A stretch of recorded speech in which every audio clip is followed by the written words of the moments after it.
দেখছেন স্বপ্নধারা নিউজের এক্সট্রা সহযোগিতায় আলোক হেলথ কেয়ার অ্যান্ড হাসপাতাল।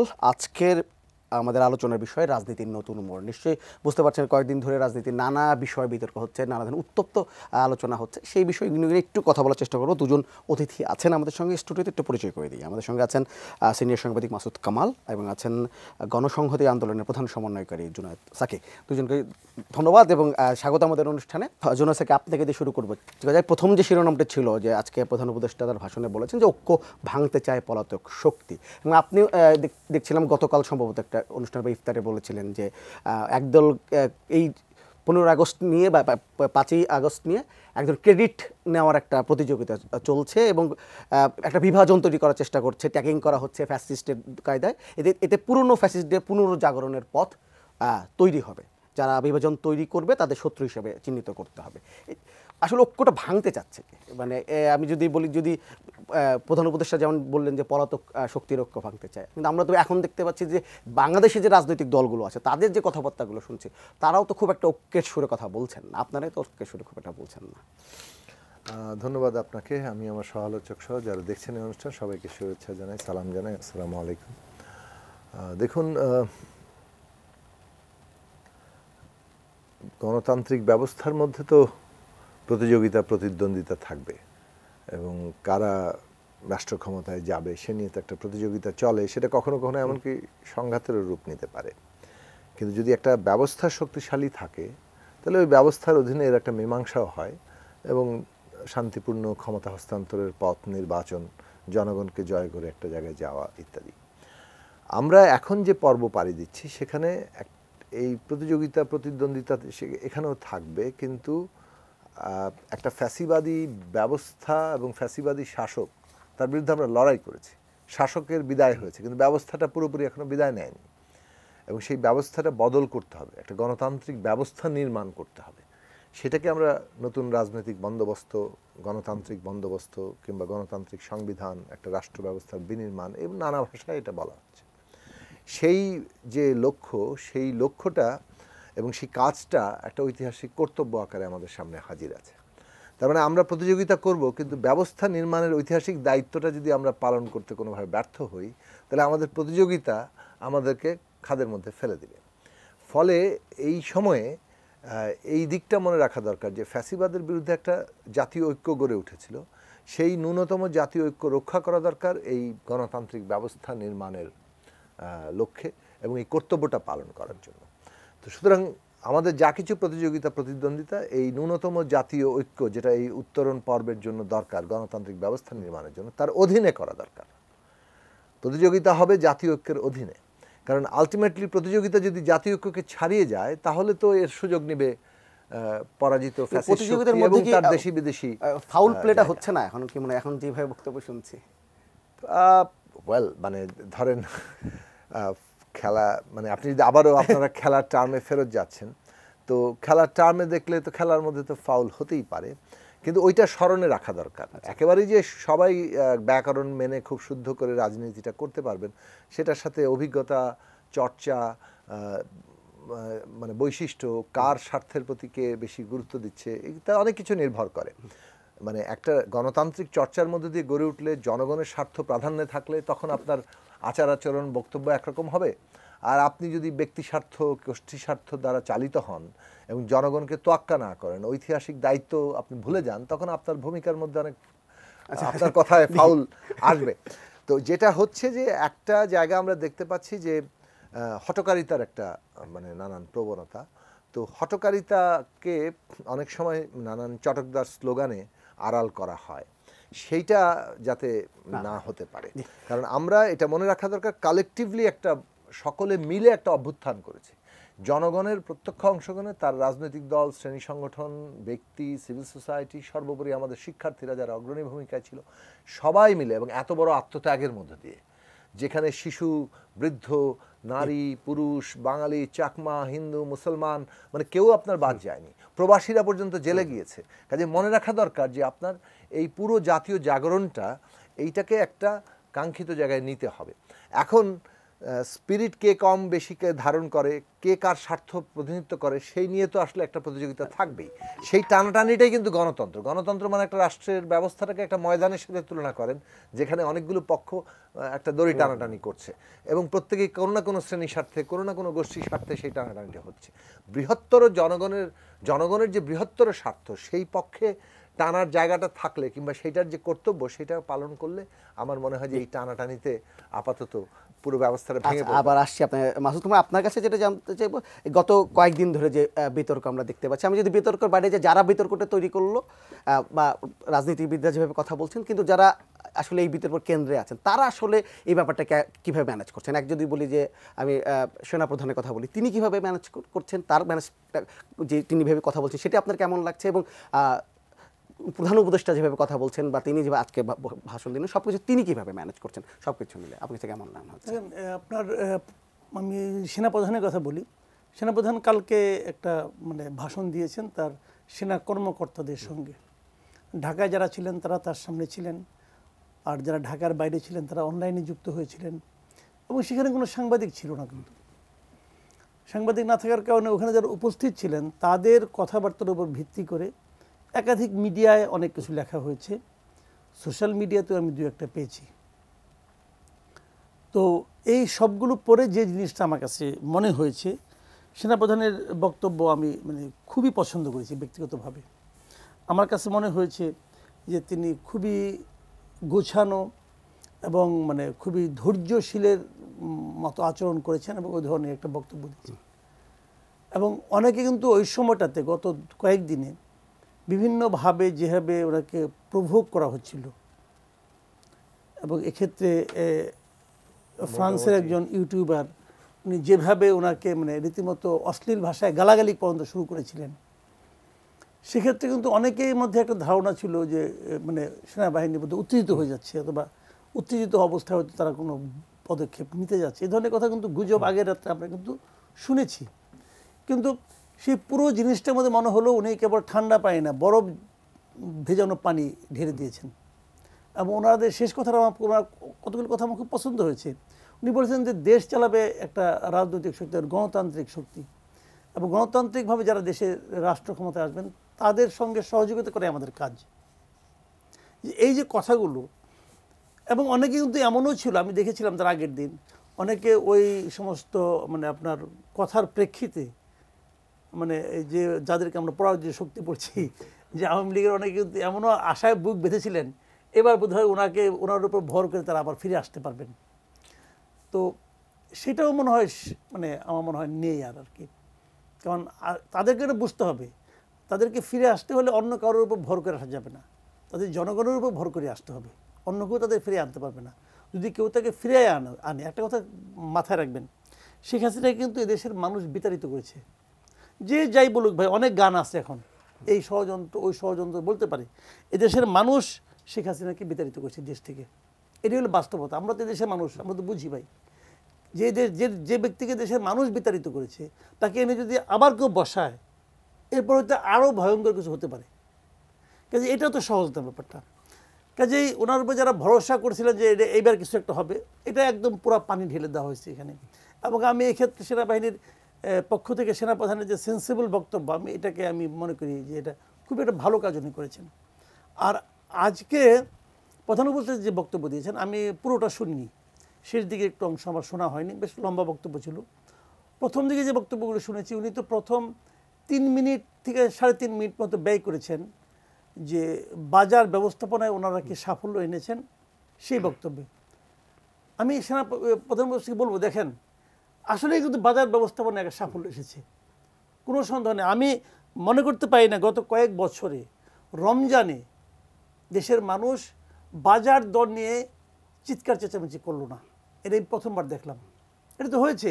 দেখেন এই বাণিজ্য মন্ত্রী উপদেষ্টা কিন্তু আমি সমালোচনা করেছি, এবং আমি ওনাকে প্রশংসা করতে চাই এখন, যে উনি একটা যেভাবে হোক করেছেন। তো বিদ্যুতের সমস্যা অতটা ছিল, তবে গ্যাসের সমস্যা ছিল, সরকার আবার ওটা নিয়ে আলোচনা করে না। কিন্তু উনি কিন্তু এই 3 মিনিট কিন্তু কীভাবে বাজার সমস্যাটা সমাধান হয়েছে এটা নিয়ে প্রশংসা, কীভাবে ওনার প্রাপ্য, এগুলি বলেছেন উনি। আমি এখানে ওনাকে বলবো, দেখেন ভালোভাবে কাজ করলে সমাধান মানে এই প্রশংসাটা পাওয়া যায়, সেটা আপনি নিজেও বুঝতে পেরেছেন। বুঝে আপনি অন্য সব বাদ দিয়ে এটা নিয়ে আলোচনা করছেন কেন? আগে তো করেন নাই। আপনার আগের কোনো বক্তৃতা তো এটা নিয়ে আপনি করেন নাই, কারণ এইবার পেরেছেন বলে করেছেন। তো অন্য অন্য সেক্টরে পারার চেষ্টা করেন, আইন শৃঙ্খলা পারার চেষ্টা করেন। দেখেন, ওনাকে আমি বলবো যে আপনি যে প্রথম যে 3 মিনিট এটা নিয়ে ব্যয় করলেন, আপনার ভালো লাগছে না? ভালো লাগছে তো এই ভালো লাগাটা অন্য জায়গায় লাগান। উনি যদি, আমি তো বলি, উনি যদি বিভিন্ন সেক্টরে মানুষের দুর্ভোগ দূর করতে পারেন, মানুষের ডেইলি যে চাহিদাগুলো এগুলো যদি মেটাতে পারেন, মানুষ বদারই করবে না যে ইলেকশন কবে হবে কবে হবে না। এটা হলো রিয়েলিটি। আমাদের মানুষের কিন্তু মনে করেন, আমরা বলি সব সময় যে পলিটিক্যাল লিডারদের উপর আমাদের আস্থা আছে, তারাই দেশ চালাবে, কিন্তু তার মানে কিন্তু এটাও না আমার দেশের মানুষ পলিটিক্যাল লিডারদের জন্য একদম কান্নাকাটি করে মরতেছে যে অমুক কেন আসে না, আমি ওনাকে ছাড়া বাঁচবো না। এগুলো কিন্তু না আসলে, কারণ আমাদের এত অপশন কিন্তু খুবই কম। আগে 2টা অপশন ছিল, তৃতীয় একটা অপশনের সম্ভাবনা দেখা গিয়েছিল। ওই যে গ্রামে একটা এক ধরনের উপন্যাস আছে না, যে ফুল না ফুটিতে, এই ফুল তো না ফুটিতেই ঝরে যাওয়ার অবস্থা হয়েছে। তারা যা শুরু করছে নিজেরা, কাজে এখানেও খুব একটা ভরসা নাই। কাজে মানুষ কিন্তু আসলে শান্তিতে ভাই থাকতে চায়, আর কিছু না। সেইটাই অন্তত বাজারের দিক দিয়ে হয়েছে আমি বলবো। আরও 2-1টা কথা, সম্ভাবনার কথা ডক্টর ইউনূস বলেছেন, ওইগুলো যদি হয় বাস্তবায়িত হয় খুব ভালো। জুনায়েদ স্যার, একটু রাজনীতি নিয়ে ঠিক ওই রকম রাজনীতি প্রতি ঈদের সময় আমরা এই রাজনীতিতে একটা দেখি, এই পোশাক শ্রমিকদের বকেয়া বেতন বা বেতন দেওয়ার ব্যাপারটি। আজকে পোশাক শ্রমিকরা বকেয়া বেতনের দাবিতে সচিবালয় ঘেরাও করতে গিয়েছিল, সেখানে পুলিশের সাথে তাদের সংঘর্ষ হয়েছে, পুলিশ তাদের উপর লাঠিপেটা করেছে, আমরা দেখেছি। আজকে আবার শ্রম উপদেষ্টা সচিবালয় একটা প্রেস ব্রিফিং করেছেন, সেখানে তিনি বলেছেন যে যারা প্রায় 12টার মতো কারখানা আছে তারা ঠিকভাবে বা সরকারের যে টাইম বেঁধে দেওয়া টাইম, সেই টাইমের মধ্যে তারা বোনাস বেতন দেয়নি, এবং তার নতুন একটা তারিখ দিয়েছে 27 মার্চের মধ্যে দিতে হবে। এবং বলছেন যে যারা যেসব মালিক দিতে দেননি বা দিতে পারবেন না তারা বিদেশে যেতে পারবে না, তাদের উপর বিদেশে যাওয়ার নিষেধাজ্ঞা দেওয়া হয়েছে, এবং বলেছেন যে পরে এটি নিয়ে আরও বড় ব্যবস্থা নেওয়া হবে। সব কিছু মিলে একটু আপনার কাছে এই জানতে চাই আপনার মন্তব্য। ধন্যবাদ। দেখুন, আমাদের যেভাবে একটা বিগত শাসন রাষ্ট্র ব্যবস্থাটাকে প্রাতিষ্ঠানিকভাবেই কিছুটা ধ্বংস করে এক ধরনের এককেন্দ্রিক একটা ব্যবস্থা তৈরি করেছিল, তো সেটা তো কোল্যাপস করার পরে একটা বিশৃঙ্খলা তৈরি হয়েছে, এবং এর ফলাফল অনেকেই ক্ষতিগ্রস্ত হয়েছেন। প্রতিটি সেক্টরই বলা চলে ক্ষতিগ্রস্ত হয়েছে, যদিও আগে থেকেই ক্ষতিটা শুরু হয়েছিল লুটপাটের ফলে। ধরুন, এই কথাটা অনেকে বলে না, পরিষ্কার করে বলে না, যে এই যে শ্বেতপত্র কমিটি বলল $234 বিলিয়ন লুট হয়েছে অথবা পাচার হয়েছে। তা আপনি ধরেন, মানে আমাদের জিডিপির সাইজ যদি 460 বিলিয়ন বলা হয়, এটা অনেকে বলেন যে প্রাক্কলনে কম, তো কিন্তু প্রকৃত প্রাক্কলনে কম, কিন্তু ধরেন 460 ধরলেও তো অর্ধেকের টাকা লুট পাচার। এটার তো একটা ইম্প্যাক্ট আছে, তাই না? এইটার ইম্প্যাক্টে যে জিনিসপত্রের দাম বাড়ে, এটার ইম্প্যাক্টে যে ব্যাংকগুলো ক্ষতিগ্রস্ত হয়ে পড়েছে, এটার ইম্প্যাক্টে যে অনেক রকম মানে এই শিল্প উৎপাদন খাত ক্ষতিগ্রস্ত হয়েছে, তার সাথে অনেকগুলো জিনিস যুক্ত হয়েছে, কোভিড সিচুয়েশন, তারপরে আপনার আন্তর্জাতিক, সব মিলিয়ে যে জায়গাটাতে দাঁড়িয়েছে তাতে মানে এইসব সেক্টরে কিন্তু একদিকে যেমন লুটপাট আছে, পাচার আছে, অনেকে ঋণ নিয়ে মেরে দিচ্ছে, আবার অনেক ওইভাবে লুট করতে চাচ্ছেন না, কিন্তু বাস্তবতেই তারা অর্ডার বাতিল এবং ইত্যাদি নানা কারণেই একটা সংকটের মধ্যে আছেন। ফলে এইটা এখন মনোযোগের সাথে আমাদের সরকারকে নিতে হবে যে এই সেক্টরের মধ্যে কারা প্রকৃত উদ্যোক্তা এবং কারা ব্যবসাটা করতে চাইছেন কিন্তু বাস্তবতার চাপে তারা বিপদের মধ্যে পড়েছেন, আর কারা ধরেন লুটপাট করছে। এইটা যদি ঠিকঠাক মতো অনুসন্ধান করা যায় তাহলে যে এটাকে চিহ্নিত করা যাবে না তা না, আমরা মনে করি যে এটা চিহ্নিত করা সম্ভব। এবং সেই ক্ষেত্রে যারা এখনও ব্যবসাটা চালিয়ে নিয়ে যাচ্ছেন, প্রাণপণ চেষ্টা করছেন, তাদেরকে অবশ্যই সরকারের সব ধরনের সহায়তা নিয়ে এগিয়ে আসা দরকার। এখন কেউ যদি সংকটের কারণে শ্রমিকের বেতন দিতে না পারে, সরকারকে উদ্যোগ নিতে হবে যে কীভাবে তিনি এটা পারেন এবং সেটার আবার কিভাবে সেটা রিপেমেন্ট হবে, এই সব বিষয়ে সুনির্দিষ্ট নীতিমালা তৈরি করা দরকার। কারণ শ্রমিক তো বেতন না পেলে তার তো ঈদ করবে কিভাবে, তার বাজারে চাল কিনবে কিভাবে, এটা তো তার ডে টু ডে ব্যাপার, এমন তো না যে তার জমানো কোনো টাকা আছে। ফলে সেই দিক থেকে এই জায়গাটায় সরকারের কিছু ভূমিকা আছে। শ্রমিক বেতন না পেলে রাস্তায় নামবে, এখন তাকে পুলিশ দিয়ে পিটিয়ে দেওয়া যে সমাধান নয়, এটা আমাদের কিন্তু পরিষ্কারভাবে মনে রাখা দরকার। এখন যেভাবে মানে মাঝে মাঝে পুলিশ পুলিশ এফেক্টিভ হওয়া দরকার, কিন্তু পুলিশ এফেক্টিভ হওয়া যদি মানে খালি ডান্ডা পিটানো, এইটা সম্ভবত এই দৃষ্টিভঙ্গি বদলটা দরকার।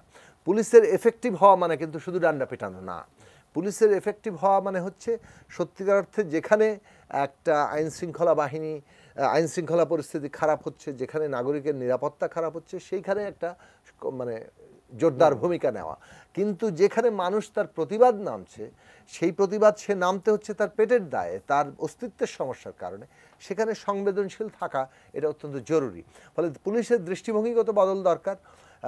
অন্যদিকে যদি আন্দোলন সাধারণভাবে আমি রাস্তায় নেমেছি, প্রতিবাদ সমাবেশ করছি, এটার গুরুত্ব আছে রাষ্ট্রের কাছে, কর্তা ব্যক্তিদের কাছে, কর্তৃপক্ষের কাছে, তাহলে আমার কিন্তু রাস্তা ব্লক করতে হয় না, আমার কিন্তু বিরাট এমন একটা কিছু করতে হয় না যেটা করে দৃষ্টি আকর্ষণ করা যায়, কিংবা সব কিছু ব্লক করে দিয়ে। দেখুন বাংলাদেশের আন্দোলনগুলোর চেহারা কি, সব কিছু ব্লক না করে দিলে এটা আন্দোলন হিসেবে আপনি তো নেবেনই না, আপনি তো ক্যামেরাই পাঠাবেন না। দিনের পর দিন সমাবেশ করেছি, ক্যামেরাই পাঠান নাই। তো এই যা বাস্তবতাটা কিন্তু আছে। সাংবাদিকদের ফার্স্ট পেজে কোন নিউজটা আসে, এই সমস্ত জিনিস কিন্তু এগুলোর সাথে যুক্ত।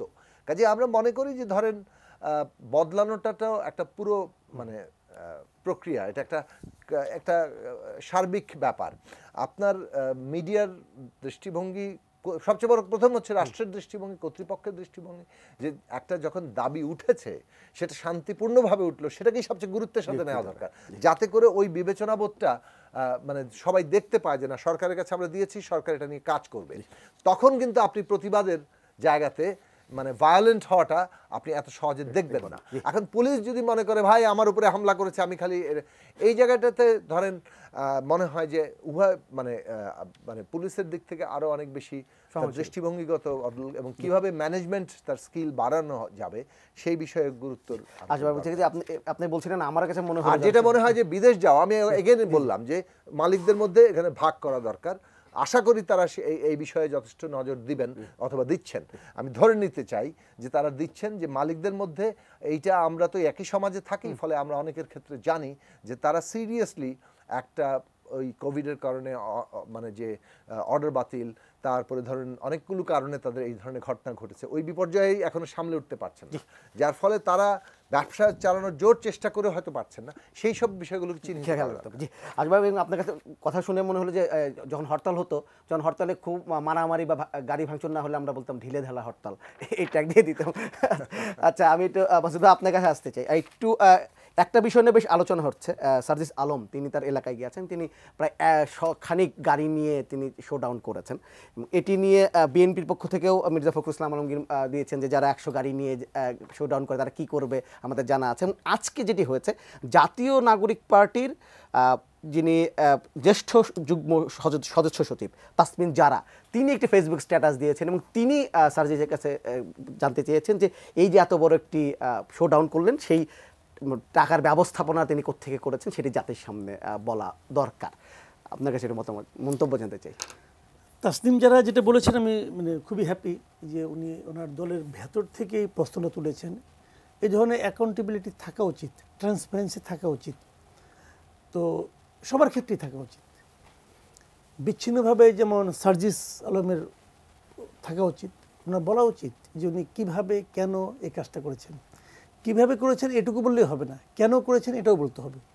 সার্জিস আলম কালকে অবশ্য বলেছেন যে আমার ভুল ভ্রান্তি হলে আপনারা বলবেন, আমি শুধরে নেব। আমার ধারণা উনি শুধরে নিলেন কিনা জানি না। আজকে দেখি যে উনি আবার ভ্যানে চড়ে মানে ঘোরাঘুরি করছেন। এখন এটা কি মানে ওইটা থেকে শুধরে ভ্যানে আসলেন কিনা আমি বলতে পারবো না। এটা উনি করছেন, মানে উনি আসলে পুরোদস্ত নেমে গেছেন, এটা ভালো, এটা নিয়ে আমার কোনো আপত্তি নেই। এলাকার লোকের পাশে থাকাটা তো অতি উত্তম। আর ওনারা এখন তো ক্ষমতাবান, ওনারা চাইলে এলাকার কিছু পরিবর্তনও করতে পারবেন, প্রশাসনকে কাজে লাগাতে পারবেন, এটা নিয়ে আমার কোনো আপত্তি নেই। তাসনিম যারা যে কথাটা বলেছেন, এই কথাটা আমি মনে করি খুবই গুরুত্বপূর্ণ। আমি তাসনিম যারাকে রিকোয়েস্ট করব, আপনি তো ছিলেন এই যেদিন আপনাদের ঘোষণা হলো 28শে ফেব্রুয়ারি, সেদিনও তো আপনি ছিলেন, ওখানে একটা বিশাল সমাবেশ করেছেন। সেই সমাবেশের ব্যয় সম্পর্কে আমি প্রশ্ন করেছি, আর অনেকে প্রশ্ন করেছে। সেই প্রশ্নটা কি উনি কি ওনার দলের নেতৃবৃন্দের কাছে করেছেন? কেবল এককভাবে সার্জিস আলম তার ব্যক্তিগত ক্ষেত্রে কেন হিসাব দিবে? ওনাকেও হিসাব দিতে হবে, উনি তো দলের একটা পার্ট। এবং উনি কি দলের নেতৃবৃন্দকে বলেছেন আমাদের হিসাবটা দেওয়া উচিত, আমরা এই যে বিশাল একটা সমাবেশ করলাম, এই সমাবেশে আমাদের কত টাকা খরচ হলো, কিভাবে খরচ হলো, এবং খরচের নামে অপব্যয় হলো কিনা, এই অর্থটা কোথার থেকে আসলো, কার কাছ থেকে আসলো, কি প্রতিশ্রুতির বিনিময়ে আমি টাকাটা পেলাম।